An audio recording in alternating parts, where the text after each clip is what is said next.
Smart and legal guidance. Download the application now. Hello all of you. आज सुबह के 10 बज चुके हैं और एक नया लीगल सेशन मैं आप लोगों के लिए लेकर आ चुका हूं। आज के टॉपिक के अंदर हम पढ़ेंगे अपना कमीशंस एंड कमिटीज के बारे में। और ये कमीशंस एंड कमिटीज का मतलब है बहुत इंपॉर्टेंट चीज है कि जो हमारे कमीशंस एंड कमिटीज अभी सरकार के द्वारा बनाई गई थी और एग्जाम पॉइंट ऑफ व्यू से ऐसी कौन सी इंपॉर्टेंट हमारी कमीशन थी, ऐसी कौन सी कमिटीज हमारी इंपॉर्टेंट थी जो हमारे को एग्जाम पॉइंट ऑफ व्यू से याद रखनी होती है। तो सबसे पहली बात, ये जो पीडीएफ हम आज की क्लास के अंदर पढ़ेंगे ये आपको मेरी गूगल प्ले स्टोर के ऊपर एप्लीकेशन है स्मार्ट लीगल गाइडेंस, आपको वहां पर देखने को मिल जाएगी। और जो लोग अपना आईफोन यूजर्स हैं उनको जो अपना माई इंस्टीट्यूट एप्लीकेशन डाउनलोड करना पड़ेगा। जैसे ये डाउनलोड कर लोगे तो आपसे ORG कोड मांगा जाएगा। उस कोड का अपना वो कोड है ZPOGS। जैसे आप ये कोड अपना आईफोन के अंदर लगाओगे आपकी एप्लीकेशन जो है आपके मोबाइल के अंदर स्मार्ट एंड लीगल गाइडेंस के नाम से डाउनलोड हो जाएगी। तो फिर आप लोग अपना फ्री ऑफ कॉस्ट ये पीडीएफ अपनी वहां पर देख सकोगे एंड रिवाइज भी कर सकोगे। और बहुत सारी पीडीएफ हैं जो हमने अभी तक लीगल जी की क्लासेस ली है ना, सेशंस लिए हैं, सारी की सारी चीजें आपको वहां पर प्रोवाइड हो जाएगी। अब ज्यादा देर ना करते हैं, अपना सेशन स्टार्ट करते हैं। तो कमीशन एंड कमिटीज के बारे में पहले अंतर समझना बहुत जरूरी है। आप लोगों को लग रहा होगा यार कमीशन एंड कमिटीज दोनों अपना सेम शब्द होते हैं, बट ये मैं आपको बताना चाहूंगा दोनों सेम शब्द नहीं होते हैं, दोनों में अंतर होता है। जो कमीशन है ना वो सरकार ही बना सकती है केवल, याद रखिएगा। और जो हमारी कमिटीज होती है वो जो है हमारी सरकार के द्वारा भी बनाई जा सकती है और अपनी कोर्ट्स के द्वारा भी बनाई जा सकती है। जैसे कि आपको पता होगा कि अगर कोई डिस्प्यूट होता है तो यहाँ पर कोर्ट तो वहां पे जाके वो डिस्प्यूट को सॉल्व करेगा नहीं, देखेगा नहीं एक्चुअल में फैक्ट्स कौन से हैं। तो उस केस में एक कमिटी कोर्ट बना देता है कि भाई तुम लोग जाओ जांच पड़ताल करो और मुझे रिपोर्ट दो। अब कमिटी जो है मेनली गवर्नमेंट के द्वारा भी बनाई जा सकती है और एनी अदर पर्सन के द्वारा भी बनाई जा सकती है। अब कमीशन का जो है ना बहुत वाइडर स्कोप होता है, क्योंकि मोस्ट ऑफ द केसेस में ना कमीशन को जो है इंडिपेंडेंटली काम करने के लिए बोला जाता है और ऑब्वियसली उनका अधिकार होता है। और कमिटी जो है उसका जो है लेस लिमिटेड स्कोप होता है और कमिटी को जो है एक तरह से मेन ऑर्गेनाइजेशन का एक छोटा सा पार्ट माना जाता है, जहां पे उसके पास इतनी अथॉरिटी नहीं होती कि भाई तुम लोग इंडिपेंडेंटली काम करो, इंडिपेंडेंटली डिसीजन लो वगैरह वगैरह। यहां पर कमिटी को एक रिपोर्ट तैयार करके मेन ऑर्गेनाइजेशन को वो रिपोर्ट जमा करानी पड़ती है। सीधी सी बात आ जाती है। अब आप लोगों को दिमाग में कंफ्यूजन में क्लियर कर देता हूं कि सर हमने कमीशन और कमिटीज का डिफरेंस समझ लिया, लेकिन इसका हमारे को फायदा क्या। आपको ये फायदा इस चीज में समझ में आएगा कि अगर पार्लियामेंट के आपके पास कोई इशू आता है, कोई भी इशू हो गया, जैसे कि अभी रिसेंटली यहाँ पे सुप्रीम कोर्ट में PIL डली है ना, नेशनल कमीशन फॉर मेन का एस्टेब्लिशमेंट करने के लिए, जो मेल पर्सन्स के ऊपर दुरुपयोग होते हैं, अत्याचार होते हैं, फैमिली डिस्प्यूट्स के अंदर यहाँ पे वाइफ जो है मेल पर्सन यानी अपने हस्बैंड को झूठे केसेस में फंसाती है और हस्बैंड के पास कोई इतना अधिकार नहीं होता अपना इंसाफ दिलाने के लिए, क्योंकि कानून नहीं बना हुआ है, एक प्रॉपर कानून नहीं बना हुआ है मेल पर्सन के लिए, हस्बैंड्स के लिए वगैरह वगैरह। तो ये डिस्प्यूट है। अब इस केस में क्या पार्लियामेंट कंपिटेंट है?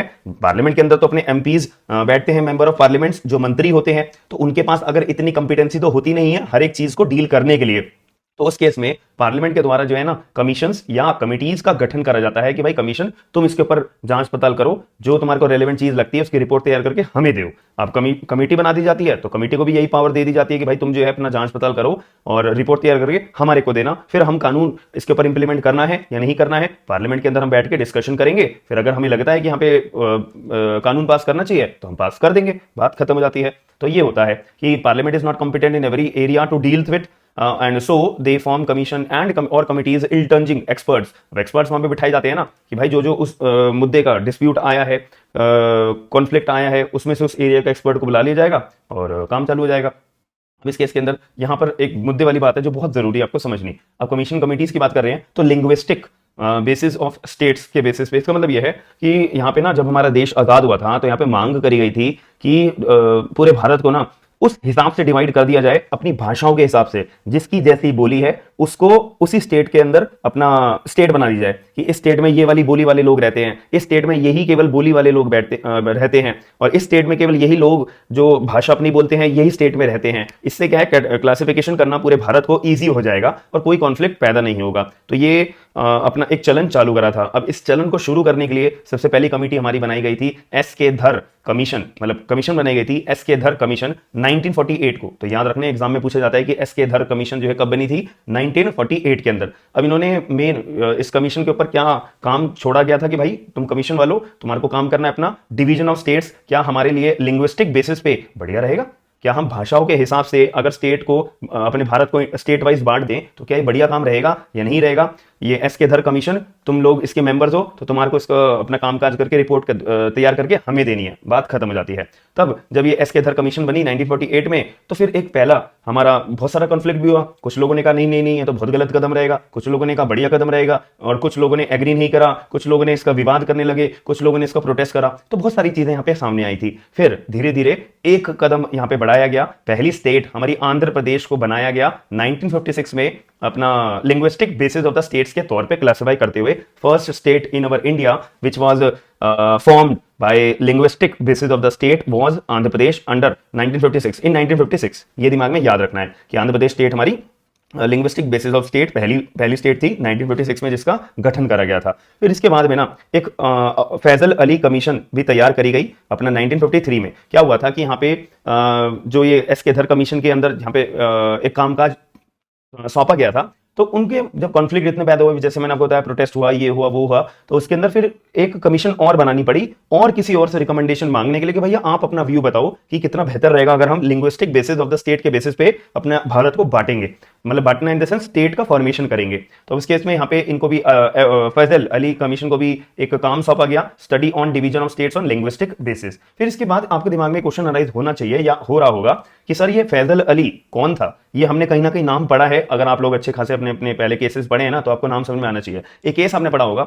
A.K. गोपालन वर्सेस स्टेट ऑफ मद्रास, इसको black case of the judiciary भी माना जाता है। क्या हुआ था कि आपको मैंने, अगर आपने मेरा प्रीवियस सेक्शन लेक्चर देखा है, 2 लेक्चर पहले मैंने आपको प्रिवेंटिव डिटेंशन लॉज 1950 के अंदर बात करी थी। उसके अंदर मैंने एक्सप्लेन करा था कि भाई आपने कोई अपराध नहीं करा ना, फिर भी पुलिस वालों को शक है, उठा लेगी पुलिस आपको, क्योंकि प्रिवेंटिव डिटेंशन लॉज हमारे भारत के अंदर 1950 के अंदर लागू हो गए थे कि अगर कोई व्यक्ति के ऊपर पुलिस वालों को शक भी होता था ना कि भाई ये व्यक्ति नेशनल सिक्योरिटी के अगेंस्ट में है और ये बम बना रहा है, मतलब बना नहीं रहा लेकिन पुलिस वालों को शक है, ये अपना बदला पूरा करना है, तो पुलिस आपको उठाकर अरेस्ट कर लेती थी। That's it. तो यहाँ पर जो है ये A.K. गोपालन वर्सेस स्टेट ऑफ मद्रास के केस में इसका चैलेंज हुआ था कि भाई ये तो बहुत गलत हो रहा है सुप्रीम कोर्ट जज साहब, आप कुछ इसका इंसाफ करिए। तो सुप्रीम कोर्ट ने बोला नहीं भाई, ये बिल्कुल बढ़िया है, कोई दिक्कत परेशानी नहीं है।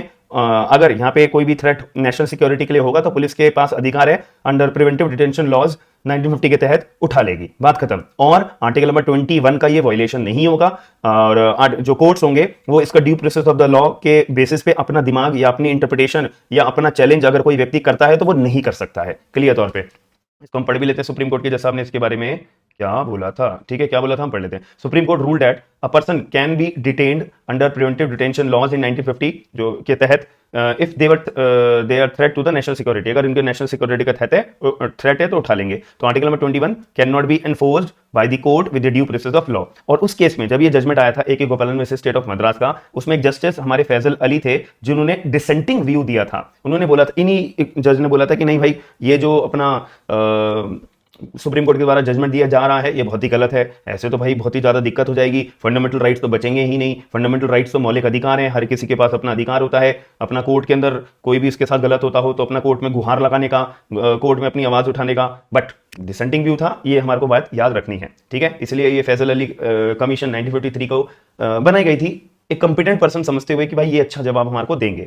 चलिए, फिर इसके बाद हमारी एक और कमेटी बनी गई, स्वर्ण सिंह मेहता कमेटी। ये तो आपने पढ़ी ही होगी, बहुत बार सुना भी होगा, फंडामेंटल ड्यूटीज के लिए। अब इस कमेटी को जो है ना एक काम सौंपा गया कि भाई स्वर्ण सिंह मेहता कमेटी, आपके ऊपर हम काम सौंपते हैं कि हमारे देश के अंदर हम फंडामेंटल ड्यूटीज को इंप्लीमेंट करें या नहीं करें। जैसे बहुत सारी कंट्रीज में अपने देश के अंदर फंडामेंटल ड्यूटीज को एस्टैब्लिश करा हुआ है, तो क्या हम भारत होने के नाते अपने भारत के अंदर भी फंडामेंटल ड्यूटीज को एस्टैब्लिश करें या नहीं करें। तो ये स्वर्ण सिंह मेहता कमेटी 1976 के अंदर फॉर्म करी गई थी। अभी 1976 आपको कुछ याद आ रहा है? Yes, 42nd amendment constitutional act हमारा 1976 के अंदर एड ऑन हुआ था। देखो मैंने लिखा हुआ भी है, ठीक है। अब इसके अंदर हमारी जो है फंडामेंटल ड्यूटीज को एस्टैब्लिश कर दिया गया था।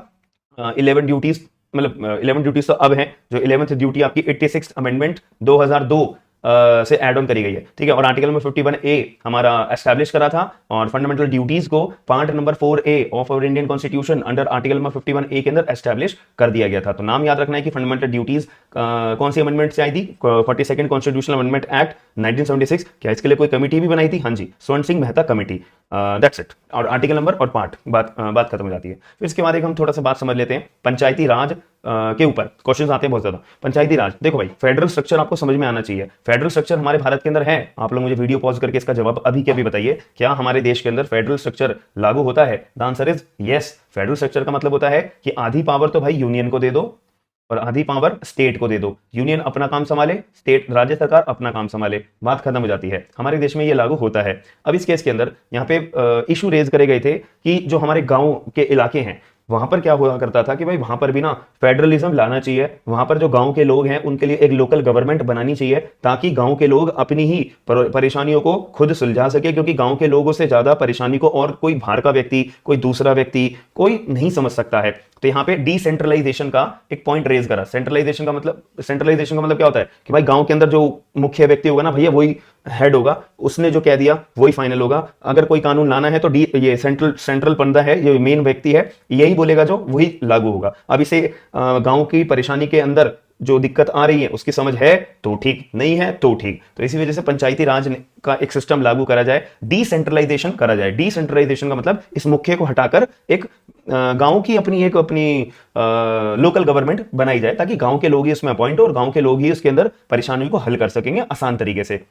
इतनी सी बात यहां पे समझ में आई कि फेडरल सिस्टम जैसे हमारे भारत में लागू है, जिसको हम डिसेंट्रलाइजेशन सिस्टम भी बोलते हैं, वैसे हमारे गांव के अंदर भी होना चाहिए। फिर इसके ऊपर हमारी 3 कमेटियां बनी थी, बहुत इंपॉर्टेंट नाम, ये चीजें याद रखना। एक तो बलवंत राय कमेटी हमारी बनी थी ये 1957 के अंदर। इनके ऊपर काम सौंपा गया था कि भाई तुम जो है ना स्टडी करो decentralisation and Panchayati Raj system के ऊपर। तो बलवंत राय कमेटी ने बहुत अच्छे से स्टडी करा और बलवंत राय कमेटी ने रिकमेंड करा कि भैया 3 टायर सिस्टम गांव के अंदर पंचायती राज सिस्टम को लागू करने के लिए, डिसेंट्रलाइजेशन को लागू करने के लिए लाना चाहिए। तो 3 टायर सिस्टम का मतलब पहले तो आ जाओ भैया विलेज लेवल पे, ठीक है। विलेज लेवल के अंदर हमारा गठन होगा ग्राम पंचायत का, ये लिखा हुआ है ना ग्राम पंचायत का, कि एक गांव है उसके अंदर आपस में मिलके लोग अपना लोकल गवर्नमेंट ग्राम पंचायत के तौर पे बनाएंगे। फिर इसके ऊपर आ जाओ, इनका और ऊपर आ जाओ,